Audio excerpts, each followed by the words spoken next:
sit there. How does where you are sitting affect the power of your interview? So you are more anointed on this side. It's not anointing, just move. Then what is it? You psychological. Should I stand there? It's psychological. You feel good that this is where Wale sits. I want to sit there. I don't understand the morale behind this decision. Okay, can I use this cushion? I always, well, I put my arm there. Yeah, that's part of why I'm sitting here. You have just destabilized me today. So turn like this. I always like how? I always say that you should turn like this. So now, turn. Sit like that, and then turn this way. You really harass me for these things, and I don't understand that. So I should sit like this. Yeah, are you comfortable? No. So how are you comfortable? I'm there. No. You can't sit there. Should we bring a cushion and put it here? Did you just say cushion? No. Can we put a cushion? No, I didn't say cushion. Did you say cushion? No, can I put a cushion here so that it can be taller? I can be taller. You, so that it can be taller. Why? How? Maybe you'll be more comfortable if you are taller. Taiwo, you're confusing. There are people in this world that keep simple things simple. There are those that complicate simple things. There are those that take complex things and keep them complex. And there are those that take complex things and make them simple. Mm-hmm. You have taken a simple thing and you have made it complex. So now, do you want a cushion so that you can... Okay, just let's... Are you comfortable? No, but go on. I take You're it not as... crossing your leg. I take it as part of the persecution. Cross your leg. Eh? Or you can only cross your leg on one leg.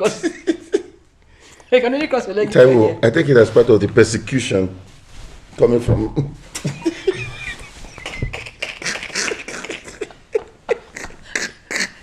Gosh. Are you good now? No. This thing is not going to work. Okay, just go on. You have really messed me up today. Just go on. Whoa. Okay. We're ready now. You have to hold. Oh, God. You have to hold the cushion. Why are you saying kuchin? Oh, God. This is just not even good at all. All right. Can I have my place back? No. This is really nice.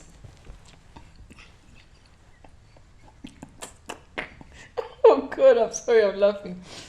Can we share this chair? So that both of us have a handle. We have a... Oh boy, I'm sorry. All right. Okay. It's just You're good? fun. I'm not, but go. Yeah. All right. Hello, everybody. We said last week that today a lot of questions that people had sent in, asking me, we will address them. Mm-hmm. And that is what has put me in this whole position. Please. I want to know if I look taller from this angle. I think. Oh, so that was your aim. You want to? I think I'm so comfortable. I have. No, I've got you. That was your aim. You want to appear taller. I look taller from here. All right. So welcome, the Bible says, everyone. no man taking thought can add to his height. Yeah. Welcome to Super Horns. Today I have a guest. That you have humiliated. My husband, my one-pack bobo, otherwise known as Mr. Frefre. Is it? You better that thing is going to that thing will stick. Oh. Okay, won't stick. Okay. So, no, it is your own that will stick because I promise you, I will go. How many people do you have on Twitter? I'm not active on Twitter. Okay. Mm-hmm. I have thousands. All right. Okay. I will now say change of name. Can you hear? I will put your picture. This is to certify. My husband is actually bullying me. This is to certify that this person whose picture appears above, formerly known as Taiwo, is now known as Frefre. So you better treat me nice, otherwise. So we're going to address certain questions that you have asked. So I will be the presenter, and my guest will answer all your questions. Just note, disclaimer, I'm not feeling comfortable because of the way I've been told to sit and the harassment I've gone through this morning. And the way you must know that it is true is that he can't cross his leg. His favorite thing. That you can't cross your leg. Well, all right. The Bible says, I count it all joy. I will endure hardship. Okay. All right. So the first question is, if you could go 20 years back, what would you do different? A lot. A lot. A person that thinks at 50, the way they used to think when they were 30, I think has wasted 20 years of their life. So what will I do? I will even go back, let's say 30 years back. That's before we got married. Okay, wait. When did we get married? In 1992. Okay, no. The best, okay. If I could go back, I think I used to be very conscious of the way people saw me. I was playing, to the gallery, as it were. So, and I remember the turning point was when I turned 40. And I just said, you know what? I'm going to live my life on my own terms. And that's when I coined that whole thing, that the world is my stage, the Lord is my audience. So if I could go back, the boldness and the audacity with which I approach life today, if I had it then, hey, where would I have been now? So that is that. Then even when 20 something years ago, we had a shot at pastoring. If I was to do it today, it would be totally different. Because I always knew that I am supposed to be the salt of the earth. I knew that there was the things I'm doing now, they were always there. But I didn't have the knowledge that I could step out and do those things at that point in time, because I was again playing to the gallery. This is the expectation they have. You were very conscious of what people would think. Yeah. But now? Me, Wale, now. Those who we like, we like. Those who we hate, we hate. But one thing is constant. You cannot ignore me. I refuse. So you have it. That's his first question. That's the answer to his first question. So the second one, what is your worst mistake and what lessons did you learn? I think what was the first question? What would you have done differently? So my worst mistake, I think it's also tied to the same. I appeared bold, but I was very timid. I was so concerned about, what people think and all that. And I think I used to be this person that was easily influenced, and such things cost one, and now I'm a very decisive person. If I don't like you, I'm not going to pretend that I like you, because no. I was not like that before. So I guess one thing we can say is that over time, people change for the better. Hopefully. No, I'm talking about you. Yeah, definitely. I'm talking about in marriage, that people, if you're a particular way, you can learn from your mistakes. Absolutely. And get better. Next question. How do you handle it when things are not going well in business or in other areas?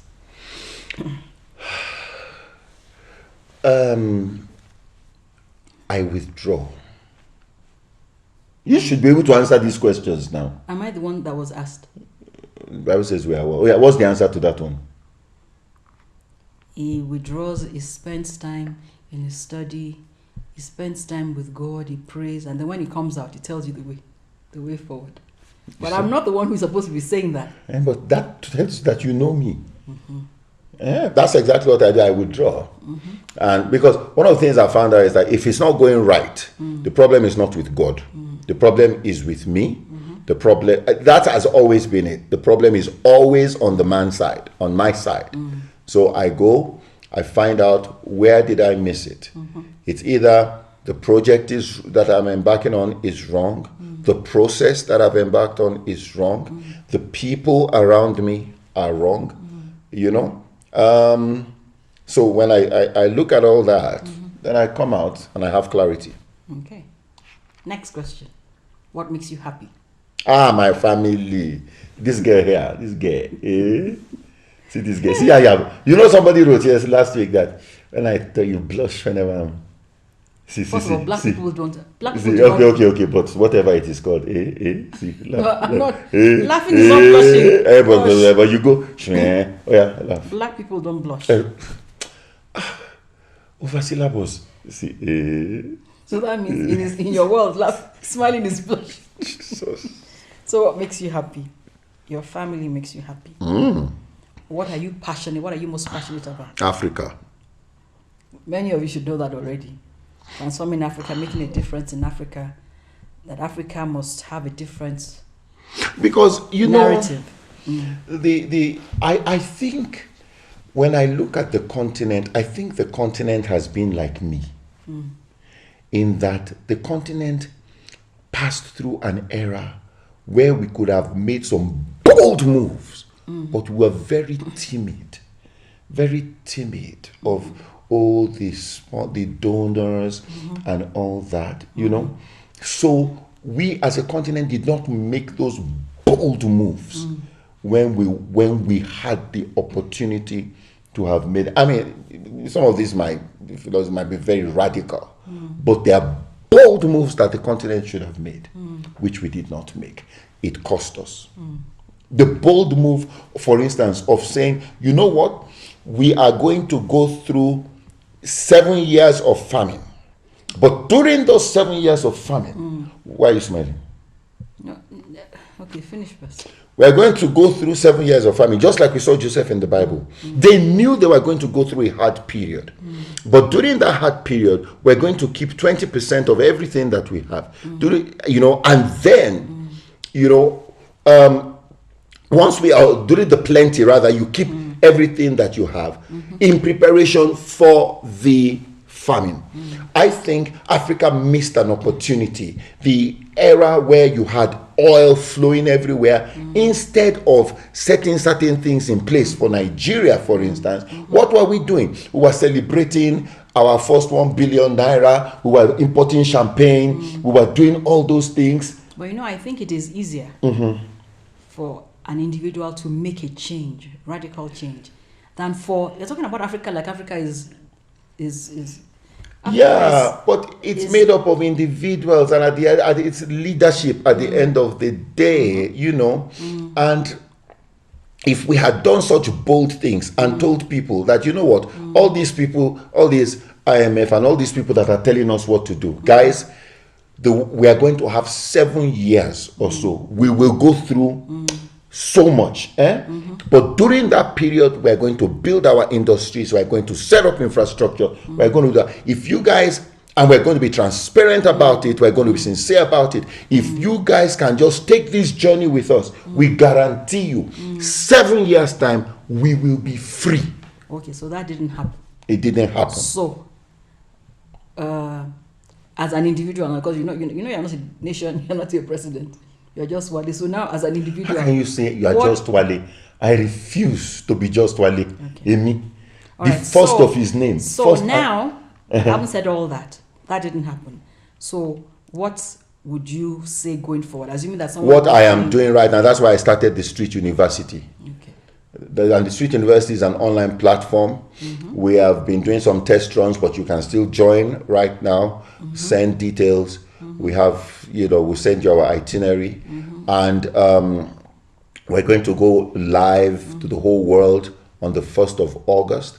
And the whole idea is that I've had so many years of working with leaders. Here in Kenya, I have had the privilege of teaching the highest level of leadership at the Kenya School of Government. I've worked with the United Nations. I've done all this. I've seen leadership, and so what we're doing is, this is a platform where things like what I'm talking about now and all that, we will be able to impart to leaders and to people all across the continent.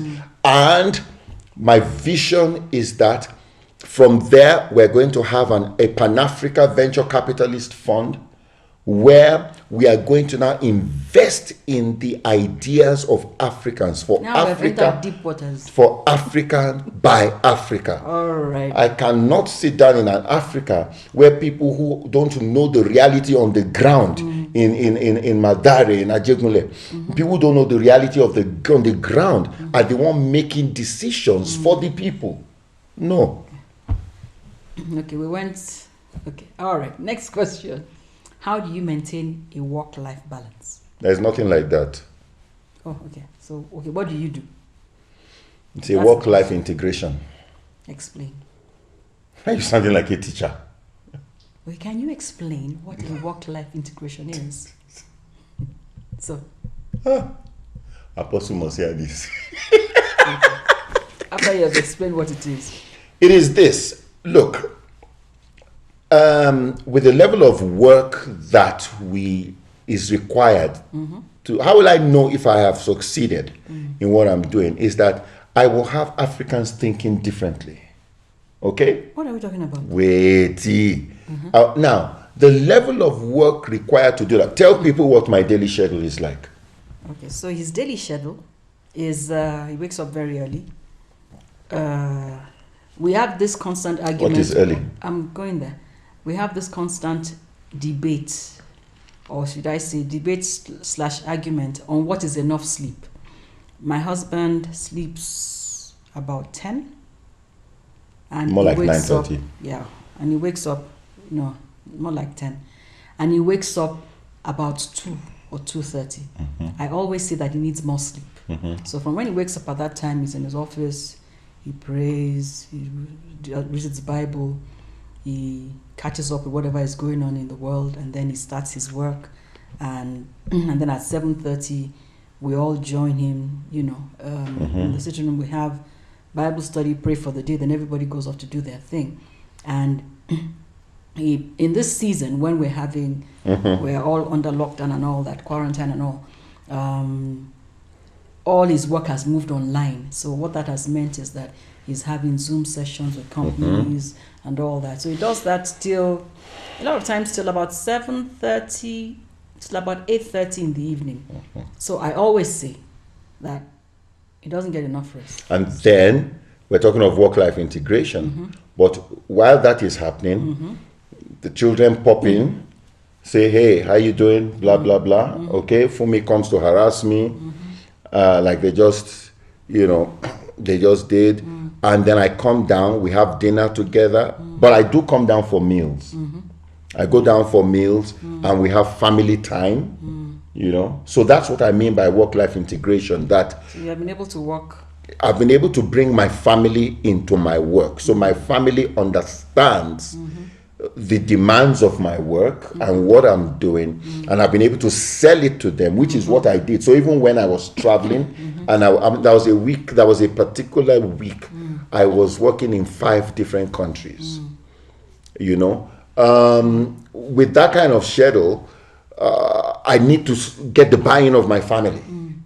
Otherwise, I would just be that guy outside So there. I was going to ask, so what would you say to someone who you have the luxury of being able to work on your own terms, your own hours? So someone who doesn't do that, how would they integrate? Sell what you're doing to your family. I think it's important that I remember, let me tell you something. My dad was a medical doctor, and he's always in the hospital those days, and I was a pediatrician. And I remember he was the very first chief consultant for, what's this children's hospital in Ring Road in Ibadan? Oni Memorial. So he was the chief consultant, and I remember when I was small, the Christmas Day, my father would be in the hospital. So one day, and I think this is where I learned the concept of work-life integration. So Christmas Day, my mom used to get furious about this, that Christmas Day you are in the hospital, but you do know that sickness does not know Christmas, So one day, you know what my mom did? I don't know how she found out how many patients were in the entire hospital. My mom cooked up a storm, all sorts of stuff, and carried, and we went to spend Christmas in the hospital with my father. You know, I never forgot that. And, you know, even though it was initiated by my mother, I saw, and when we got there, you know what, we now understood why he had to be in the hospital. A lot of, you know, issues happen because members of the family don't understand what I have to do. Why do you always have to travel? You know? So that's why we need to integrate. Okay, I like that. That's a good one. Next question. It's a very interesting one. Should you keep in touch with an ex? Are you asking me? I don't have an ex, so how will I know how to deal with that? It's the question. Should you... Okay, for those who have exes. Is it ex-wife or ex-girlfriend or ex? Ex, whatever. I mean, an ex is an ex. Okay. Why are you looking at? It's a question. I'm just... I think you gotta be careful, man, because it's easier for things to go downhill with your ex than with a fresh one. You know, you have an ex, you've had chemistry, had a history, you had chemistry.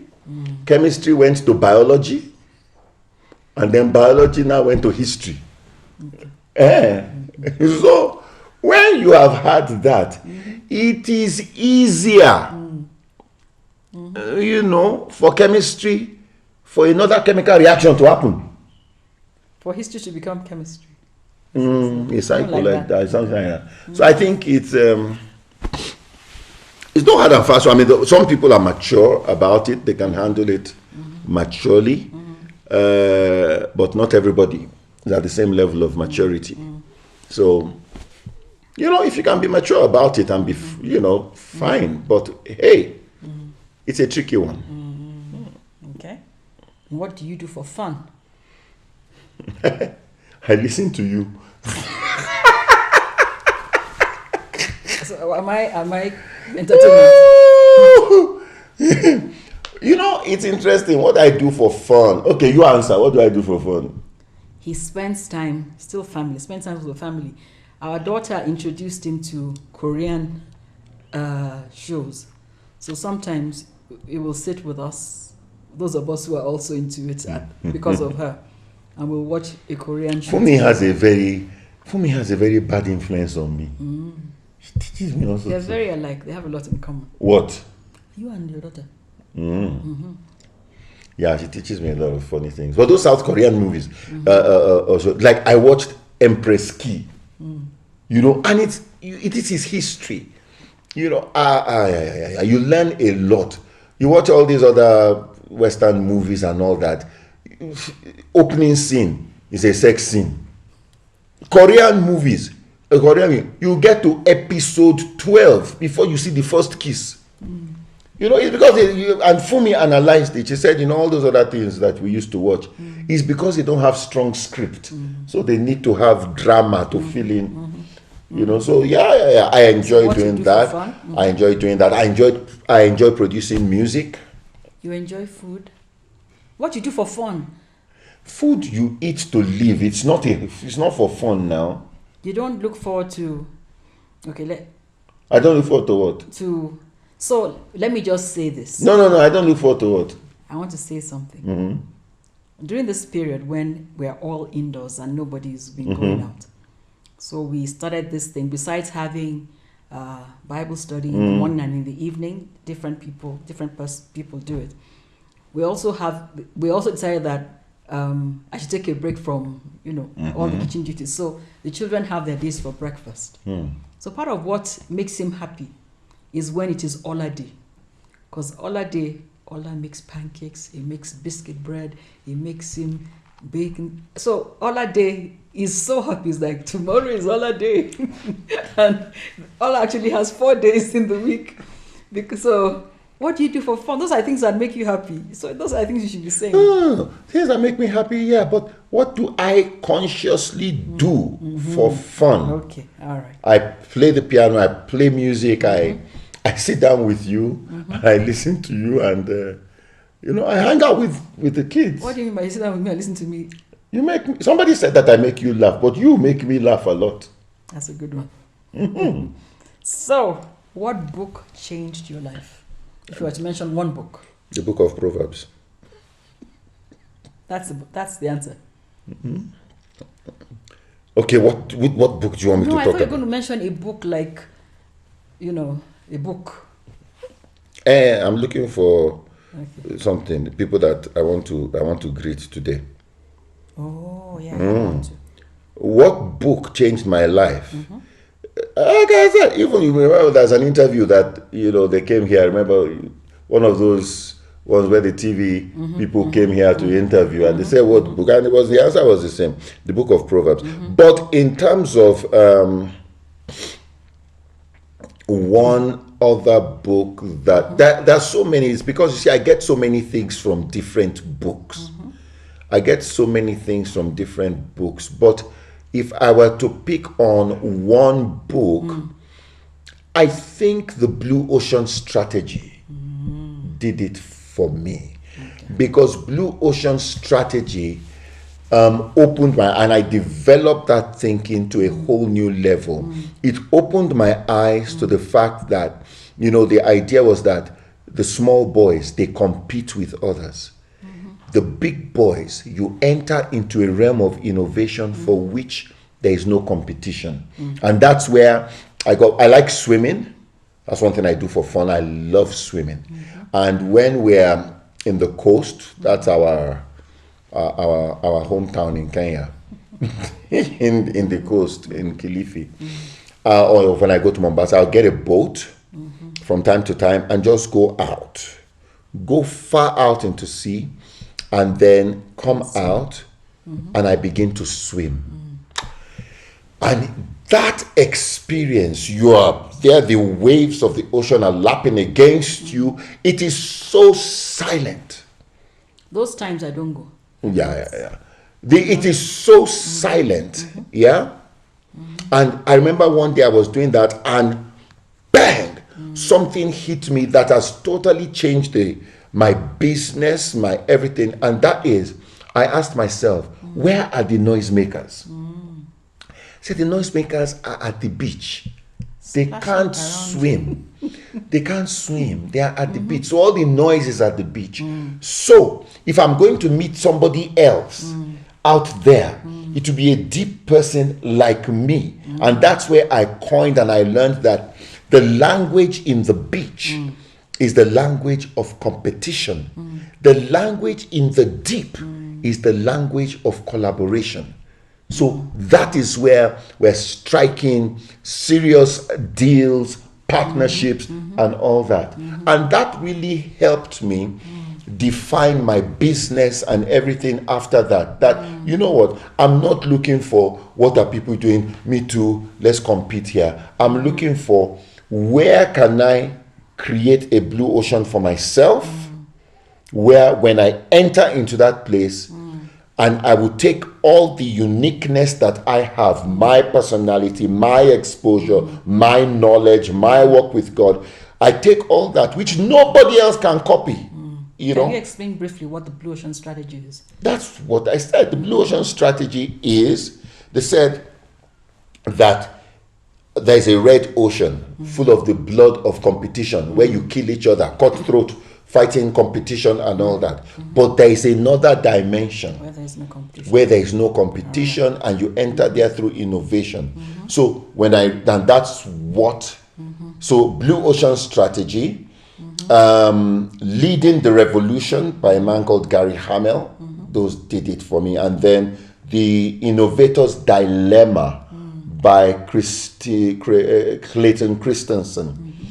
And again, I read that Steve Jobs said that was one of the books that he read that, So those are some of the books, And the book of Proverbs. The Bible basically is my number one, because that's why every day I have to be in the Word. Because at the end of the day, what a lot of these guys have done, they've just taken principles from the Word, they've packaged it and sold it back to us. Very good. So we're almost done. Mm-hmm. How does money affect your relationship? That's funny for me asking the question. How does money affect your relationship, your marriage, the relationship? How does money affect you? Are you not the one that's supposed to answer that? How does money? Okay, as a guy, the truth is this: when you don't have money, it stresses you. That's just the truth. Anybody that says money doesn't make them happy does not have any. It's true. Even a little baby that has just started working, that you give him money, you just look at you, give him money, dada. So yeah. All right, and finally, okay, well, not finally. What advice would you give to men? About what? Everything. This is Super Homes. What advice would you give to men, to guys, to men? And what advice would you give to women? The advice I would give to men: Jesus wept. So what does that mean? That means Jesus was in touch with his emotional side. A lot of men think it is macho to kill their emotional side. And because they have killed their emotional side, they are not able to connect with their wives, with their children, and all that. So they are just the daddy, baba, so and so, just the provider. So I would say, don't kill your emotional side. Be real. That's very important. And my advice to women and to ladies basically is, before you give up on him, make sure you have exhausted all possibilities for helping him, because God made a helpmate. I find a lot of ladies give up on they sit down and give up on the guy, whereas maybe if they had just helped him a little, he would have turned out different. I believe that too. So those were the questions, and I believe that would have given you a picture into who Wale Akinyemi is. So I believe we've come to the end of our show for today. Have we now? Have we not? Okay. And I've enjoyed sitting here on this side. It's more comfortable. What do you mean it's more comfortable? Just harassing an innocent man. So. Wait. I'm looking at... oh, yes. Shout out. I'm looking at some really, really awesome stuff here. You see, I'm seeing people talking about this frefre thing. Yes. Absolutely. I hope I pronounce it well. Nombulelo from South Africa. Nombulelo Chindavata from South Africa. That's a beautiful. I like Nombulelo. Yes. That's a beautiful name. Thank you so much. We see you from South Africa, and I think we're going to really look at this. People have been asking about the timings for some of our shows, that we should be more international friendly, to accommodate time zones. So, yeah, shout out to that. A shout out to Iziga Ngozi, who says she feels great whenever she watches. Thank you so much. We appreciate you. We appreciate your being here. Lydia Maniasi, thank you so much for being here. We are so grateful to have you here. Clifford Ogumbo or Sawaru Ogumbo, thank you so much for being here. And we thank all of you for taking time to be with us. Again, we want you to get involved in our other programs, the Street University, That's my passion. That's the big thing, and it's something that's going to be such a blessing to everybody. So if you want information about that, let us know, and we will send you details and the links for the next class. And how you have access to an archive of stuff that will empower you, that will train you.